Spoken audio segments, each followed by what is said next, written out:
Tempat-tempat pemungutan suara di beberapa daerah di Palu, Sulawesi Tengah yang diguncang gempa pada September tahun lalu mendapat perhatian khusus dari Komisi Pemilihan Umum Kota Palu. Hingga Selasa malam, persiapan pemungutan suara masih berlangsung di Kelurahan Petobo, Kecamatan Palu Selatan, dan Kelurahan Balaroa, Kecamatan Palu Barat. TPS 27 ini terletak di sekitar shelter pengungsian Kelurahan Petobo Palu. Sehari menjelang pencoblosan, petugas kelompok penyelenggara pemungutan suara melakukan berbagai persiapan. TPS dibangun di tempat-tempat strategis untuk memudahkan warga. Di shelter pengungsian Petobo ini ada 27 TPS yang disiapkan oleh KPUD Kota Palu. Ketua KPPS 21 Kelurahan Petobo Ahmad Lembah mengatakan, hanya sebagian pemilih yang terdaftar di daftar pemilih tetap yang mendapat surat panggilan. Pemilih tetap Kota Palu hampir 214.000 dan hingga awal pekan ini proses pemutahiran dan penataan ulang terus berlangsung, termasuk daftar pemilih tambahan dan pemilih khusus.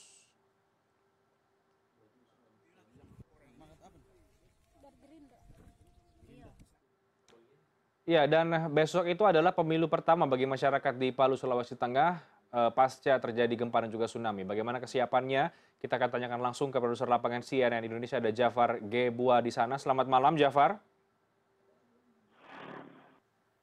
Halo Jafar, selamat malam. Selamat malam. Baik, Jafar, seperti apa distribusi logistik bagi masyarakat di Sulawesi Tengah, terutama yang mereka yang berada di tempat-tempat bekas ataupun setelah terjadinya bencana gempa dan juga tsunami di sana? Sampai malam ini, sampai Selasa malam ini pukul 20:30, hampir jam 9 saat ini, waktu Indonesia Tengah, seluruh TPS dari 1075 TPS yang berada di 8 kecamatan di Kota Palu masih terus melakukan perampungan agar TPS siap sedia dipakai pada esok hari ketika hari H pemungutan suara.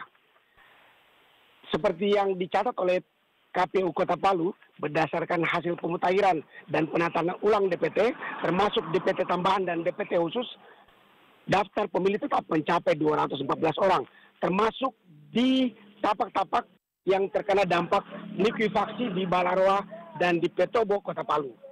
Di Petobo saja sendiri ada sekitar 27 tempat pemungutan suara yang disiapkan oleh KPU Kota Palu, yang rata-rata berada di dekat shelter hunian sementara warga yang terdampak.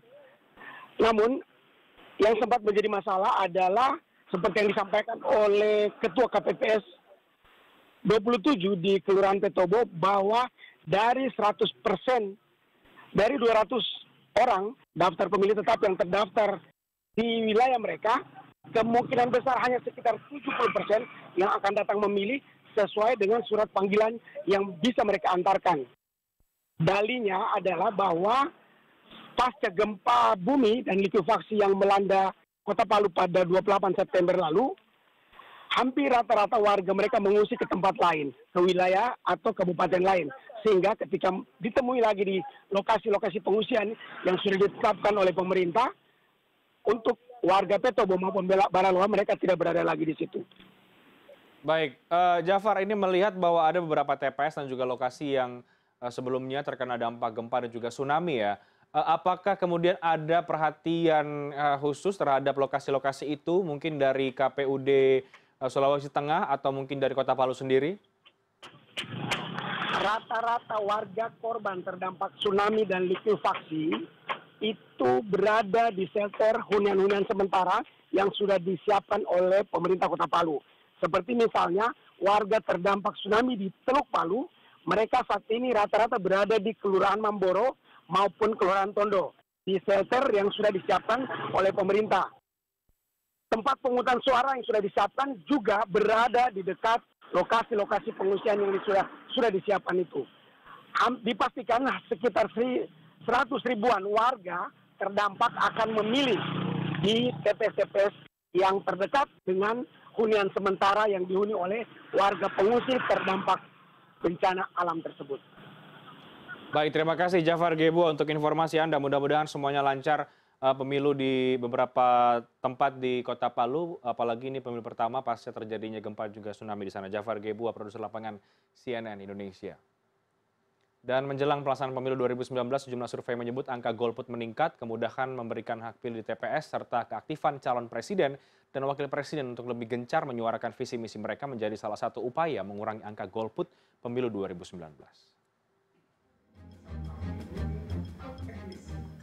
Fenomena golput menurut sejumlah lembaga survei dan LSM terjadi karena sejumlah faktor.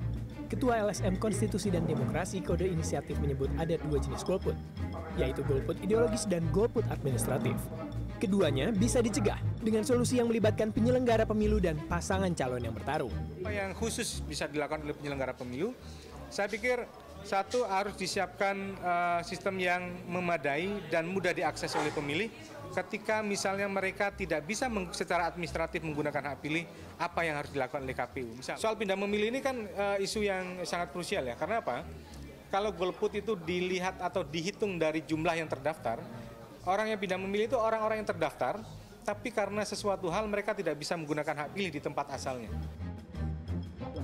Survei terbaru dari Indikator Politik Indonesia yang dimuat di laman website katadata.co.id memperlihatkan potensi golput pemilu 2019 mencapai 20%. Melihat fenomena golput yang cukup banyak, KPU menargetkan partisipasi pemilih mencapai 77,5% pada pemilu 2019. Dikutip dari detik.com, Ketua KPU Arief Budiman meminta warga mengimbau lewat pengeras suara di lingkungan TPS jika masih banyak yang belum menggunakan hak pilihnya. Selain itu, Arief mengatakan imbauan bisa dilakukan dengan mobil keliling. Diharapkan partisipasi pemilih dapat meningkat. Sementara itu, meski ada kendala di beberapa tempat, partisipasi pemilih di luar negeri pada pemilu 2019 ini justru meningkat.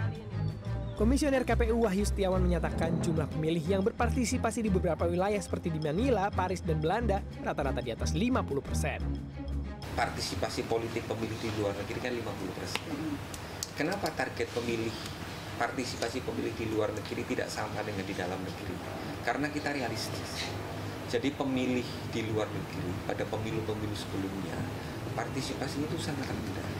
Dari situasi objektif itu maka kita pasang target untuk pemilu 2019 target kita adalah 50%. Tetapi secara umum kalau dalam perspektif partisipasi politik kita bergembira karena tampak warga itu antusias dalam menggunakan hak pilih. Partisipasi pemilih pada pemilu 2019 diharapkan naik signifikan. Warga diimbau agar menggunakan hak pilihnya, sehingga angka golput atau pemilih yang tidak memilih menjadi rendah. Keputusan memilih golput sesungguhnya dilindungi oleh undang-undang. Meski demikian, menggunakan hak pilih lebih baik untuk mencegah hak suara disalahgunakan pihak tertentu.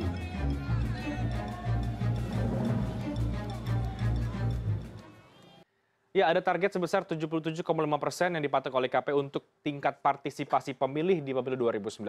Pemilu tahun ini diisi dengan masa kampanye yang cukup lama dan juga pileg serta pilpres pun serentak. Apakah itu dapat mendorong partisipasi pemilih atau justru sebaliknya? Nah, bagaimana kemudian strategi KPU untuk meningkatkan partisipasi pemilih pada pemilu besok? Kita akan ulas malam hari ini. Kami masih menunggu sambungan bersama dengan Komisioner KPU RI, Mas Wahyu Setiawan. Kami akan terus mencoba untuk mengontak karena sebelumnya sudah akan bergabung bersama dengan diskusi kita pada malam hari ini.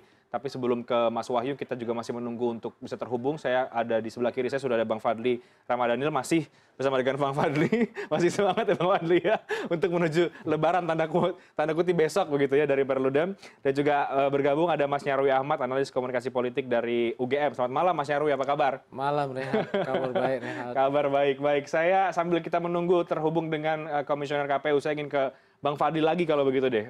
Untuk tingkat partisipasi 77,5% dipatok oleh KPU, melihat dinamika kampanye pemilu belakangan ini, apakah kemudian target itu rasa-rasanya mudah dicapai atau agak sulit? Bagaimana Bang Fadli? Kalau melihat partisipasi warga negara di luar negeri yang cukup antusias, sebetulnya ada harapan di mana partisipasi pemilih bisa meningkat di pemilu 2019. Apalagi ini kan pemilu yang dibarengkan dengan pemilihan presiden, Mas Reinhardt. Pengalaman 2014 ketika pemilu legislatif masih dipisah dengan pemilu presiden, itu memang agak anomali. Karena pileg itu partisipasinya seingat saya hampir mencapai angka 75%. Pilpresnya? Pilpresnya justru turun, 70% sekian. Nah, tetapi dalam beberapa segmentasi yang lain kita melihat harapan peningkatan partisipasi sebetulnya muncul ketika memilih sosok tokoh. Dalam artian memilih presiden. Meskipun dalam pileg kan juga bisa memilih sosok tokoh karena ada calegnya yang bisa juga langsung dipilih. Tapi dengan membarengkan pileg dan pilpres, dan di mana pemilih akan langsung mengasosiasikan dirinya mendukung seorang pasangan calon presiden yang biasanya itu akan juga diikuti memilih partai politik yang mengusung pasangan calon presiden. Nah, sementara dipisahkan saja akan ada efek ekor jas itu yang diharapkan kepada pemilih ketika memilih presiden, apalagi sekarang diserentakkan.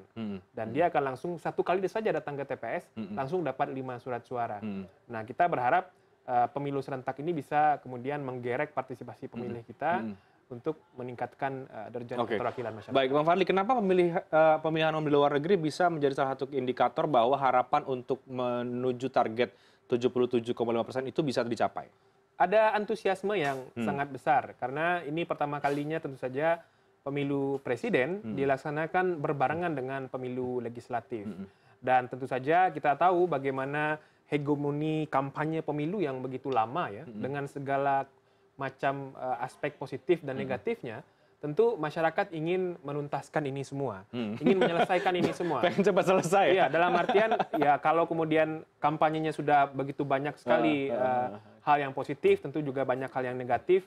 Ada hoax yang menyerang penyelenggara, ada hoax antar peserta pemilu. Dan tentu saja puncak dari semua itu adalah memberikan pilihan politik, mengekspresikan pilihan politik di bilik suara.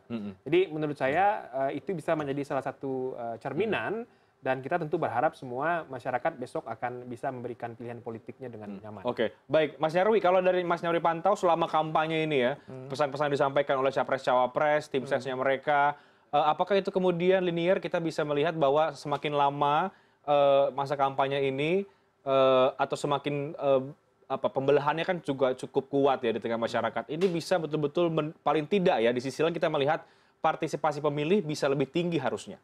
Ya. Sebelum kesana saya mau cerita dikit, Mas Reinhard ya.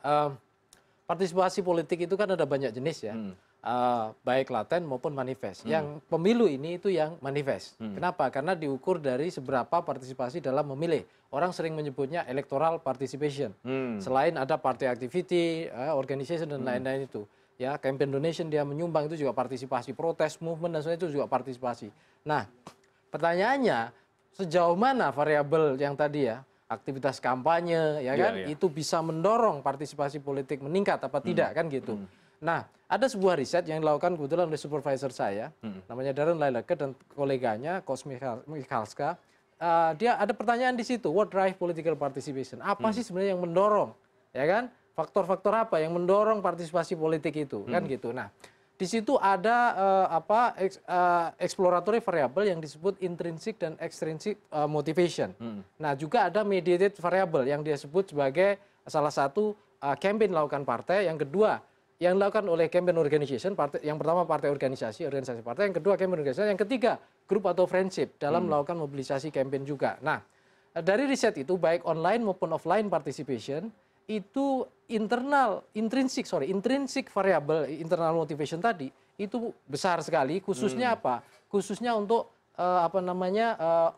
online participation. Tapi kalau untuk yang offline, artinya kita elektoral ini kan offline, ya, kita real memilih misalnya, itu dua variabel itu baik internal maupun external motivation, jadi keinginan motivasi politik ya dari orang untuk berpartisipasi dan lain, dan mempengaruhi kebijakan politik, ya kan, kepuasan dan keinginan mempengaruhi keputusan politik itu besar sekali. Nah, tetapi variabel ini diamplifying oleh apa? Diamplifying oleh kekuatan mobilisasi yang dilakukan oleh organisasi kampanye. Nah, disinilah sebenarnya ada dua jenis partisipasi, yaitu self-motivated participation, jadi partisipasi yang relatif genuine. Jadi warga negara itu memang pengen, supaya apa? Supaya memberikan hak suaranya untuk mempengaruhi keputusan politik berupa apa? Hasil pemilu. Tetapi juga ada yang mobilize, jadi ada yang dimobilisasi. Nah, campaign ini termasuk bisa merangsang self-motivation tadi, artinya warga negara punya motivasi dalam dirinya untuk ikut berkontribusi terhadap perubahan politik Indonesia atau berkontribusi terhadap kontinuitas rejim politik Indonesia. Nah, juga satu lagi yaitu organisasi kampanye tadi. Makanya saya relatif optimis bahwa partisipasi ini relatif meningkat dengan apa? Dengan intensitas dari kampanye yang lama, yang terakhir juga termasuk voluntary dan seterusnya, kelompok-kelompok pertemanan, kelompok ini yang juga melakukan luar biasa untuk mobilisasi ini. Oke, baik. Mas Nyarwi, nanti kita akan coba mengaitkan teori-teori tadi Mas Nyarwi katakan dengan potret apa yang terjadi dalam waktu kampanye dan juga pertarungan antara dua capres-cawapres ini. Tapi sebelumnya saya akan sapa dulu Mas Wahyu Setiawan, Komisioner KPU RI. Selamat malam, Mas Wahyu. Selamat malam, Mas. Selamat malam, Mas Fadil, Mas Ahmad. Iya, baik. Mas Nyarwi Ahmad di sini, Mas Wahyu. Baik, ini kalau dua pengamat di sini, baik Bang Fadil dan juga Mas Nyarwi, tampaknya cukup optimistis bahwa besok partisipasinya tinggi, Mas Wahyu, untuk pemilu 2019. Kalau dari KPU sendiri sebenarnya apa sih yang kemudian sudah dilakukan hal-hal baik teknis dan juga non-teknis untuk bisa mendorong partisipasi orang untuk memilih sehingga bisa mencapai target 77,5%? Iya. Pertama saya senang dengan Mas Faldi dan Mas Ahmad karena pemikiran-pemikirannya banyak saya pelajari, Mas. Tentu kita berharap dengan segala upaya yang sudah dilakukan oleh KPU, terutama juga oleh berbagai pihak, dalam rangka mendorong partisipasi politik warga dalam pemilu 2019, dapat mencapai target 77,5%. Ini harapan kami dan harapan KPU tampaknya realistis dengan melihat upaya-upaya yang sudah kita lakukan dan juga melihat antusiasme masyarakat dalam berpartisipasi melalui berbagai media, berbagai ekspresi dalam pemilu 2019. Jadi saya sepakat dengan Mas Fadil dan Mas Ahmad bahwa tampaknya situasi memungkinkan untuk pencapaian target partisipasi 77,5%. Oke, situasinya seperti apa, Mas Wahyu? Iya, dinamika politik yang terjadi dalam pandangan KPU, kita maknai secara positif bahwa itu menunjukkan antusiasme warga. Kemudian survei dari beberapa lembaga survei yang independen juga menunjukkan bahwa cakupan sosialisasi dan pendidikan pemilih yang bukan hanya dilakukan oleh KPU tentu saja, tetapi juga dilakukan oleh peserta pemilu, oleh pemerintah, oleh kawan-kawan NGO, kampus, kelompok pemuda, itu juga menunjukkan efektivitasnya. Jadi kerja untuk mendorong partisipasi politik warga dalam pemilu 2019 tentu bukan hanya kerja KPU dan penyelenggara pemilu yang lain. Tapi ini kerja bersama dan tampaknya menunjukkan efektivitas selama ini. Oke, baik. Mas Wahyu tadi Bang Fadli sudah katakan ini bisa menjadi mungkin salah satu indikator bahwa pemilih di luar negeri sangat antusias dan juga tinggi partisipasinya. Itu mungkin juga terjadi di tanah air. Tapi juga menjadi sorotan adalah ketika itu tinggi partisipasinya, ada masalah-masalah yang terjadi di pemilihan luar negeri. Nah, untuk itu bagaimana untuk besok ini Mas Wahyu? Kalau kemudian memang sangat tinggi partisipasi masyarakat, tapi hal-hal yang terjadi di luar negeri ini bisa dihindari untuk pemilu besok. Tapi dijawabnya nanti Mas Wahyu, kita harus break terlebih dahulu, kami akan segera kembali setelah.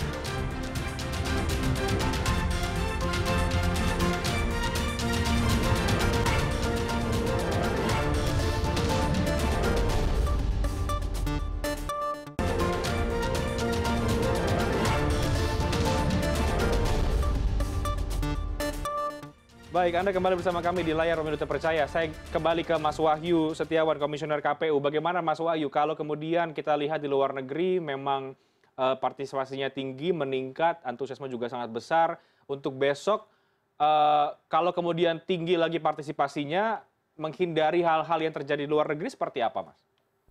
Ya, sebelumnya saya informasikan dulu bahwa berdasarkan laporan sementara, tingkat partisipasi politik pemilih di luar negeri itu, laporan sementara itu menunjukkan angka 71%. Oh, oke. Ini angka yang tinggi dibandingkan pemilu yang sebelumnya. Iya. Apalagi untuk pemilu luar negeri, KPU sebenarnya hanya mentargetkan 50% partisipasi politiknya. Ini sementara sudah 71. Ini berita gembira bagi partisipasi politik warga di luar negeri. Tetapi tentu saja kita tidak memungkiri ada permasalahan yang terjadi dalam proses pemungutan suara di luar negeri. Kita berharap besok 17 April 2019 pemungutan suara di dalam negeri kita mampu melayani antusiasme warga dalam menggunakan hak pilihnya.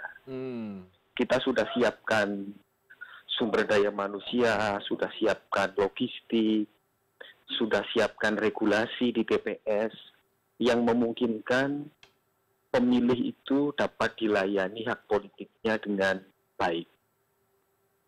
Kurang lebih seperti itu, Mas. Baik, Mas Wahyu. Saya ke Bang Fadli kalau gitu. Bang Fadli, bagaimana? Apa catatan dari Perludem untuk pemilu besok supaya kemudian partisipasi ini tinggi? Salah satu adalah soal memastikan pemahaman penyelenggara pemungutan suara di TPS atau anggota KPPS itu sama, dan perspektifnya adalah perspektif melayani masyarakat. Nah, salah satunya adalah bagaimana kemudian memastikan orang yang sudah terdaftar dalam DPT, terdaftar dalam DPTB itu dilayani terlebih dahulu.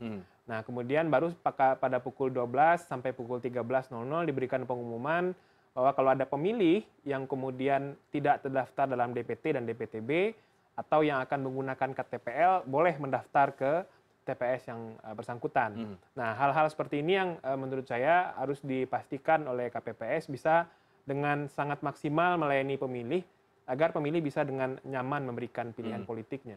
Catatan-catatan misalnya apa yang agar kemudian apa yang terjadi di luar negeri tidak terjadi di tanah air besok, soal surat suara misalnya dan lain sebagainya? Ya, saya berharap KPU punya pemetaan ya, meskipun tadi belum disampaikan oleh Pak Wahyu, punya updating yang tentu sudah didapatkan oleh KPU dari seluruh wilayah Indonesia, 34 provinsi, sudah sejauh mana kemudian proses distribusi logistik harusnya saat ini sudah sampai di kelurahan untuk kemudian siap dipakai di pagi besok di level TPS. Nah, kalau kemudian belum ada surat suara atau kotak suara yang belum sampai, itu berapa persentasenya dan di mana saja. Nah, termasuk juga mengantisipasi surat suara yang rusak, surat suara yang kurang atau tertukar. Karena kan ini pemilu legislatif, Mas Reinhardt, dapilnya banyak sekali. Ada 80 dapil DPR RI itu. 80 DPR RI 80. Provinsi itu ada 272 dapilnya. Kabupaten kota itu ada sekitar 2.206. Dan dengan skala pemilih yang cukup besar tentunya pemilu dalam negeri sekitar 190 juta orang. Sebelum nanti saya akan ke Mas Wahyu untuk menanggapi apa yang tadi Bang Fadli katakan soal pemetaannya sudah sejauh mana, saya ke Mas Nyarwi lagi. Bagaimana Mas Nyarwi tadi? Dari teori-teori tadi disampaikan oleh Mas Nyarwi, untuk kemudian kita tarik ke potret yang terjadi selama 6 bulan belakangan, kemudian kita tarik lagi untuk ke pemilu besok, ini sebenarnya bagaimana gambarannya? Ya, sebenarnya begini ya, fungsi peningkatan partisipasi politik itu kan punya poin ya, artinya satu paling nggak jelas, misalnya siapapun yang terpilih ya dengan partisipasi tinggi, legitimasi politiknya kuat. Terus yang kedua, partisipasi yang bagus, yang besar angkanya itu juga menunjukkan apa, antusiasme warga di dalam berpartisipasi dalam bangun sistem demokrasi itu juga berkembang dengan baik. Ada kesadaran untuk ikut menentukan ya pilihan politik dan arah Indonesia ke depan. Nah, seperti apa? Apakah sebenarnya begini? Sebenarnya tidak ada beban juga, misalnya partisipasi katakanlah tidak tercapai bagi KPU, tidak ada masalah sebenarnya. Itu bagus, tapi KPU menarget itu saya pikir itu sebuah langkah yang bagus. Tetapi seandainya tidak tercapai pun tidak ada masalah. Karena apa? Kualitas angka partisipasi itu juga sebenarnya itu hanya instrumen aja untuk kita bisa melihat seberapa warga itu antusias di dalam ikut menentukan arah politik. Nah, karena yang terpenting begini, partisipasi itu jangan sampai, kita ini kan dalam sistem demokrasi yang sudah berkembang seperti ini, jangan sampai itu bentuk seperti zaman dulu. Orang kalau pemilu Orde Baru kan golputnya juga rendah. Artinya partisipasinya sangat tinggi, tetapi itu kan kualitas demokrasinya kita tahu kan gitu. Artinya tidak terlalu bagus. Nah, artinya apa? Yang terpenting adalah satu self-motivated participation tadi, political participation. Jadi ada motivasi intrinsik dalam diri warga negara. Itu yang kemudian distimulasi untuk dengan sadar ya, dengan voluntary ikut menggunakan hak pilihnya. Itu satu poinnya. Poin yang kedua adalah salah satu variabel campaign organization dari partai. Jadi partai-partai ini juga punya hak, tim-tim yang ada di kampanye ini memaksimalkan partisipasi gitu loh. Tentu saja apakah itu preferensinya kemana itu soal yang pilihan terjadi warga. Selama ini bagaimana Mas Nyarwi? Ya, saya pikir campaign-campaign partai juga sudah banyak ke sana. Artinya berusaha memaksimalkan partisipasi dari pemilihnya. Tentu saja mereka tentu dengan marketing politik menarget elektoral marketnya. Tetapi itu juga bagian dari cara memobilisasi. Tidak ada yang salah dengan mobilisasi, asal apa? Asal dilakukan dengan cara-cara yang benar, sesuai dengan aturan kampanye, ya kan, tidak kemudian dengan cara apa istilahnya dalam tanda petik membohongi warga ya, tapi dengan jujur, dengan baik, terbuka, membuka profil diri, meyakinkan bahwa misalnya layak untuk dipilih, itu juga bagian dari upaya partai atau tim partai dan orang-orang kandidat di dalam partai untuk meningkatkan partisipasi. Jadi upaya peningkatan partisipasi ini juga butuh usaha kolektif, tidak hanya dari KPU penyelenggara pemilu, juga dari seluruh kontestan, yaitu kandidat-kandidat yang ada di dalam partai itu. Nah, termasuk tim-tim kampanye dan juga relawan. Artinya memang makanya tadi saya yakin karena ini antusiasme di tengah dua kompetisi. Dan tadi di luar negeri juga Mas Wahyu katakan sudah 70% ya? Iya. Di tengah kompetisi yang begini, saya yakin bahkan mungkin bisa jadi lebih dari 77, artinya bisa lebih. Kenapa? Misalnya kalau kita lihat ya, Mas Fadli ya, dulu kan kenapa misalnya pileg partisipasinya jauh lebih tinggi sementara pilpres rendah, itu kan dipisah. Ya antusiasme warga itu biasanya kan ada dua kemungkinan ya. Ya momentum. Nah sekarang ini bareng-bareng. Artinya ya paling enggak tingkat golputnya selisihnya dikit itu dugaan saya ya. Syukur-syukur misalnya partisipasi politiknya meningkat dengan baik, dan kalau itu misalnya kita bisa meningkatkan partisipasi, selain itu dilakukan penyelenggaraan pemilu yang baik dan jujur, tidak ada kecurangan, tidak ada ini, dan warga negara punya voluntary dan kebebasan dalam memilih, demokrasi kita peningkatannya luar biasa, Mas Rinaldi. Meskipun beberapa lembaga survei juga masih memetakan angka undecided voters yang bisa jadi kemudian bisa jadi golput ini masih agak tinggi, Mas Nyarwi, bagaimana? Ya, begini, itu juga bagian partisipasi politik sebenarnya, tetapi partisipasi tidak dalam artian menentukan hak pilihnya, tetapi ada istilahnya anti politik. Jadi mereka masih kurang percaya atau kurang yakin, dan ini harus diyakinkan oleh tim kampanye. Ini tugasnya tim-tim kampanye ini untuk semaksimal mungkin meyakinkan, walaupun ini masa tenang ya. Ya tentu artinya harusnya kan waktu yang cukup lama, 6 bulan kemarin ya. Itu ada upaya untuk meyakinkan mereka ini, untuk supaya anti politik ini paling enggak ya ada dua, anti politik sama apolitik. Orang tidak peduli itu apolitik kan gitu. Untuk kemudian menggunakan hak pilihnya dan kemudian bisa menentukan kontribusi suaranya untuk hasil pemilu, baik pilpresnya maupun pilegnya. Karena pileg juga penting kan, memilih kandidat-kandidat untuk di Senayan maupun di PRD seperti itu. Tapi memang rasa-rasanya kita melihat dari antusiasme mungkin ya Mas Fadli, atau bagaimana sih sebenarnya? Ya, harusnya dengan antusiasme yang begitu besar, ini diiringi dengan bagaimana KPU memfasilitasi hak pilih warga negara. Itu juga akan sangat menentukan menurut saya. Kalau kemudian pemilih sudah datang ke TPS tapi nanti dia tidak mendapatkan surat suara, nah ini bagaimana mitigasinya? Salah satu yang perlu dihitung itu adalah potensi agak meningkatnya nanti jumlah pemilih yang datang ke TPS dengan membawa KTPL atau suket. Nah, artinya orang yang memang tidak terdaftar dalam DPT dan DPTB, tapi mereka punya KTPL, dan itu kan diberikan haknya oleh undang-undang, bahkan putusan Mahkamah Konstitusi, tidak hanya KTPL, boleh surat keterangan dari Dinas Dukcapil sepanjang itu dia lakukan di TPS lokasi sesuai dengan alamat tempat tinggalnya. Skupnya itu kelurahan. PKPU pun juga sudah mengatur hal yang sama. Nah, menurut saya ini yang harus juga dipastikan oleh KPU bisa dilaksanakan dengan baik. Agar kalau misalnya pemilih yang DPK ya, istilahnya kan DPK, daftar pemilih khusus bagi warga negara yang memilih dengan KTPL ini. Kalau dia datang ke sebuah TPS misalnya, karena dia sudah datang pukul 12, surat suaranya habis, bagaimana cara menyikapinya? Peraturan undang-undang itu mengatakan KPPS wajib mengarahkan pemilih tersebut ke TPS terdekat. Karena surat suaranya pasti tidak akan bersisa banyak, Mas Reinhardt. Karena setiap TPS itu maksimal pemilihnya hanya 300 orang, plus 2% surat suara cadangan. Kalau 2% dari 300 itu kan cuma 6.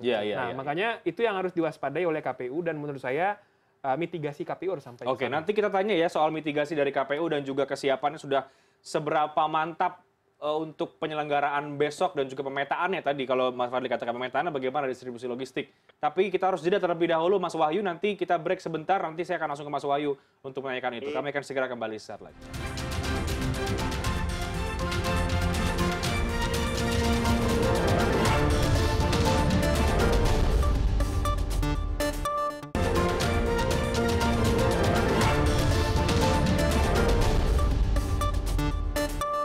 Baik, saya akan langsung ke Mas Wahyu Setiawan. Bagaimana Mas Wahyu tadi menjawab apa yang disampaikan oleh Bang Fadli, misalnya ini soal kesiapannya, pemantapannya sudah sejauh mana sih Mas? Ini sudah tinggal besok kita akan pemilu, distribusinya, pemetaannya sudah bagaimana?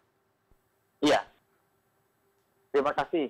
Jadi terkait dengan mitigasi pelayanan pemilih, tentu itu menjadi prioritas KPU karena hakikatnya KPU itu ada untuk melayani pemilih menggunakan hak pilihnya. Oleh karena itu, pemilih dalam DPT, DPTB, dan DPK itu tentu treatmentnya kami sangat perhatikan. Gitu. Bahwa penyelenggara pemilu di tingkat TPS, KPPS itu juga sudah dibekali dengan bimbingan teknis terkait prosedur pelayanan pemilih di TPS. Sehingga insya Allah mereka punya kesamaan pandang, punya persepsi yang sama terkait dengan prosedur pelayanan terhadap hak pilih warga negara. Insya Allah di tingkatan penyelenggara TPS atau KPPS, pemahaman ini sudah memadai. Kemudian terkait dengan logistik, sekarang ini juga H-1, tentu logistik kita distribusikan sampai TPS. Sehingga seperti yang tadi saya sampaikan, 17 April 2019 besok pagi, pemilu 2019 itu siap dilaksanakan di TPS. Gitu, Mas. Oke, baik. Mas Wahyu, satu hal lagi yang kemudian ini masih tadi kita perbincangkan, ini soal kemudian apa yang terjadi di luar negeri, misalnya di Sydney, begitu. Ini bagaimana langkah-langkah antisipasinya supaya tidak terulang, evaluasinya dari KPU bagaimana untuk partisipasi pemilih kita besok? Ya, kita tentu saja sudah memberikan bimbingan teknis kepada KPPS kita, seperti yang tadi sudah disinggung oleh Mas Wadil, bahwa ada prosedur-prosedur untuk apabila di TPS tertentu tidak dapat melayani karena ketidakcukupan surat suara, maka akan diarahkan kepada TPS terdekat lainnya. Prinsipnya, upaya pelayanan hak politik warga itu menjadi prioritas kami. Seperti itu, Mas. Oke, jadi itu sudah diantisipasi ya, Mas Wahyu ya? Sudah diantisipasi dan tentu saja situasinya akan berbeda, manakala di dalam negeri itu jumlah TPS itu paling banyak 300 pemilih. Kita juga sudah melakukan simulasi beberapa kali terkait dengan kegiatan pemungutan dan penghitungan suara di TPS. Sehingga langkah-langkah persiapan ini juga selain didasari pengalaman, juga didasari hasil dari simulasi yang sudah dilakukan. Baik, Mas Wahyu, sekalian menyinggung juga ini, bicara mengenai partisipasi, tadi juga kan Bawaslu sudah merekomendasikan ada untuk pemungutan suara ulang dan juga susulan di Sydney dan juga di Malaysia begitu. Nah, evaluasi dari Bawaslu apa, Mas Wahyu, dari penyelenggara di luar negeri dan seperti apa kemudian merespon rekomendasi dari Bawaslu? Ya, kami sudah menerima rekomendasi dari Bawaslu terkait dengan pemilu di Sydney dan pemilu di Malaysia. Malam ini kita akan melakukan rapat pleno untuk menindaklanjuti rekomendasi Bawaslu. Oke, jadi malam ini baru akan rapat pleno untuk kita tahu nanti apa kemudian seperti apa KPU merespon apa yang disampaikan oleh Bawaslu begitu, Mas Wahyu ya? Ya, karena rekomendasi juga baru kita terima malam ini, Mas. Oke, baik Mas Wahyu. Nah, satu hal lagi Mas Wahyu, ini kalau kita lihat di pemilu 2014, ini kan sempat meleset dari target ya partisipasinya. Nah, kami juga tentu di sini keduanya juga yakin bahwa partisipasi ini bisa tinggi besok. Tapi sebenarnya begini Mas Wahyu, apa yang kemudian KPU imbau kepada masyarakat, bagaimana kemudian selama masa kampanye ini juga berproses untuk bisa menarik publik untuk memilih itu bagaimana? Ya, partisipasi itu kan bukan variabel tunggal ya, Mas. Ya. Jadi sosialisasi dan pendidikan pemilih yang dilakukan oleh KPU kan hanya salah satu faktor dari banyak faktor yang ada. Dari banyak faktor yang lain selain sosialisasi dan pendidikan pemilih yang dilakukan KPU adalah bagaimana peserta pemilu mampu menarik simpati dari masyarakat. Ini juga sangat mempengaruhi partisipasi politik. Kemudian sejauh mana kandidat itu menarik di mata publik. Iya, iya. Semakin menarik kandidat di mata publik, semakin tinggi pula partisipasi politiknya. Jadi ada beberapa faktor setidaknya yang mempengaruhi partisipasi politik warga dalam pemilu. Baik. Tetapi salah satunya adalah sosialisasi dan pendidikan pemilih yang dilakukan oleh KPU. Begitu, Mas. Oke, baik. Mas Wahyu, terakhir ke Mas Wahyu, karena saya yakin juga Mas Wahyu tampaknya akan sibuk karena akan rapat pleno begitu. Terakhir, boleh kami minta paling tidak imbauan, ini sudah H-1 sebelum pencoblosan besok, pemilu besok, apa yang dihimbau oleh KPU terhadap pemilih dan juga masyarakat Indonesia? Iya, kepada masyarakat Indonesia, khususnya pemilih, bahwa pemilu itu kan hakikatnya sarana pelaksanaan kedaulatan rakyat. Jadi kita berharap pemilih itu menjadi pemilih yang berdaulat, datanglah ke TPS untuk menggunakan hak politiknya besok. KPU menghimbau datang ke TPS, jangan mepet-mepet waktu jam 13. Semakin awal datang, semakin baik, dan nanti kami dapat melayani dengan baik sehingga pemilih nyaman dalam menggunakan hak politiknya. Begitu, Mas. Oke, baik. Terima kasih Mas Wahyu Setiawan. Mudah-mudahan besok lancar ya Mas Wahyu, hajatan pemilu kita ini, dan targetnya memang kita harapkan juga dapat tercapai target untuk partisipasi pemilih. Terima kasih Mas Wahyu Setiawan, Komisioner KPU Republik Indonesia. Saya lanjutkan dengan dua narasumber saya di studio. Saya ke Bang Fadli kalau begitu. Kalau dari Perludem, Bang Fadli, catatannya apa sih untuk publik bahwa kemudian kita perlu untuk ikut berpartisipasi di pemilu tahun ini? Ini kan memilih orang, pejabat publik yang akan menentukan nasib kita ke depan. Memilih presiden, memilih anggota DPR, memilih anggota DPRD. Orang yang akan nanti merumuskan undang-undang yang akan mengikat dan berlaku untuk kita, menyusun anggaran dan melakukan pengawasan terhadap pemerintahan. Nah, mereka itu dipilih berdasarkan pilihan masyarakat. Nah, kalau kemudian kita tidak ikut serta memilihnya, nanti bagaimana kita memastikan orang yang akan dipilih ini adalah orang-orang yang bisa betul-betul memperjuangkan aspirasi masyarakat, bekerja untuk masyarakat. Jadi esensi paling penting berpartisipasi dalam pemilu itu adalah publik, pemilih, menentukan siapa yang akan memimpin mereka. Nah, oleh sebab itu transisi politik 5 tahunan ini menurut saya menjadi penting, lepas dari segala macam ada perdebatan, ada kekurangan, banyak itu dari ada sistemnya yang masih bermasalah, ada proses pelaksanaannya yang masih banyak yang kurang. Menurut saya itu akan menjadi refleksi kita bersama sebagai bangsa. Tapi paling tidak memberikan pilihan politik dan mengekspresikan pilihan politik di besok 17 April 2019 adalah langkah yang paling tepat untuk dilakukan. Bahwa kemudian masih ada angka-angka undecided voters yang berpeluang untuk menjadi golput, itu bagaimana Mas Fadli? Ya, kalau saya karena melihat itu dalam kacamata pemilu ya, semua angka undecided voters itu tetap saja bisa masuk ke dalam segala kemungkinan.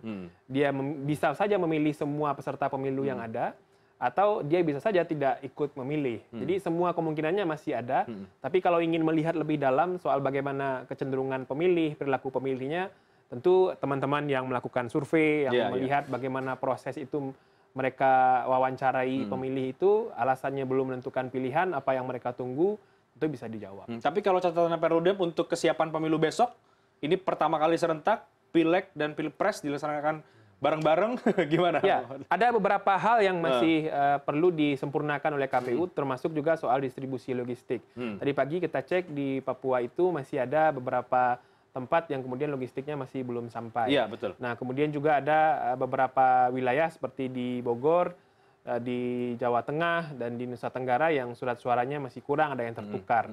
Nah, ini yang menurut saya harus dirapikan, dipastikan bisa tuntas, agar kemudian proses pemungutan suara bisa berjalan lancar besok mulai pukul 7.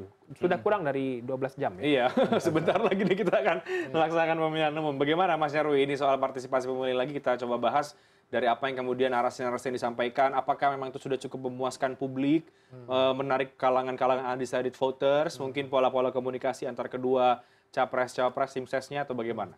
Ya, saya pikir masing-masing capres-cawapres ini sudah berusaha luar biasa untuk Tapi kembali meyakinkan lagi pemilih, ya.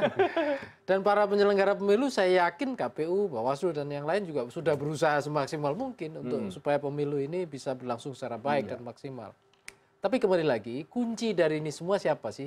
Yaitu masyarakat, rakyat yang punya hak untuk memilih dan menentukan pilihannya. Dan di sini sebenarnya kembali lagi ujung dari semua istilahnya pesta ini ada di rakyat. Ini kan demokrasi milik rakyat. Sehingga sehingga masyarakat memang harus memanfaatkan dengan baik kan gitu. Adapun misalnya seandainya masih ada undecided voter atau non voter nanti ya. Ya itu juga hak mereka. Artinya akan selalu ada juga. Akan selalu ada di negara manapun, demokrasi itu fenomena hal yang biasa dan tidak perlu ditakutkan juga. Cuma kemudian memang angka-angka ini berpengaruh terhadap siapa? Para kontestan tadi, baik untuk pilpresnya pasangan 012, ya ini sebenarnya mestinya lari kemana dan akhirnya hilang, atau juga ke yang jadi caleg atau DPD, ya, ketika misalnya suara-suaranya tidak menggunakan hak pilihnya, pemilih. Nah, tetapi sekali lagi, ini proses demokrasi ya. Di dalam proses demokrasi, yang tidak hanya prosesnya yang perlu kita nikmati, kita ikut berkontribusi di dalamnya, tetapi juga hasilnya juga harus kita pastikan. Tadi Mas Fadli sudah mengatakan, pilihan-pilihan itu akan menentukan masa depan Indonesia. Ya, mereka yang karena ini sistem representasi dalam demokrasi sehingga rakyat ini, tangan rakyat, suara rakyat ini harus disalurkan dengan baik dan kemudian ekstrak dengan baik, dikonvergensi dengan baik, memunculkan jabatan-jabatan politik yang orang-orang yang duduk di jabatan politik dan mereka ini akan jadi wakil kita. Wakil kita dalam mengawal regulasi, menentukan policy, dalam memformulasikan anggaran, mengimplementasikan kebijakan. Dan ini luar biasa dampaknya untuk 5 tahun ke depan. Karena itu sebenarnya rugi juga tidak menggunakan hak suara kita kan gitu. Kita kehilangan tiket kan gitu. Iya, betul. Dan tiket itu sekali ini dalam setiap kali 5 pemilu. Jadi kita harus nunggu lagi tiket berikutnya kan gitu. 5 tahun lagi kan gitu. Oh iya. Tapi begini Mas Nyarwi. Artinya memang bacaan Mas Nyarwi ini dari pileg dan pilpres yang berlangsung bersamaan dan juga kampanye yang cukup lama, ini potensial untuk bisa mendorong suara pemilih bisa lebih tinggi lagi ya partisipasinya? Kalau dari sisi pemilih saya yakin optimisme dan motivasi itu tinggi, self motivation tinggi. Saya juga yakin dari masing-masing instrumen tim kampanye di capres dan juga partai, termasuk kandidat-kandidat partai, caleg-caleg itu melakukan mobilisasi juga berusaha semaksimal mungkin. Ya.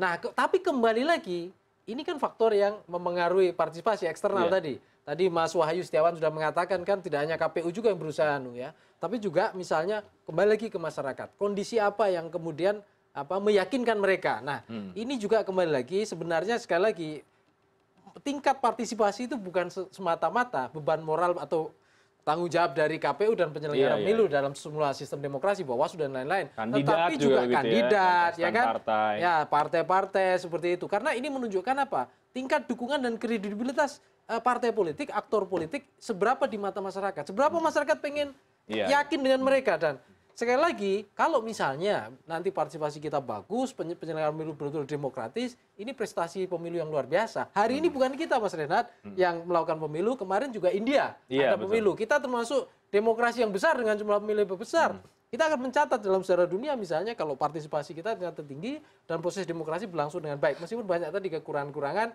ya nanti itu untuk evaluasi dan catatan tentu.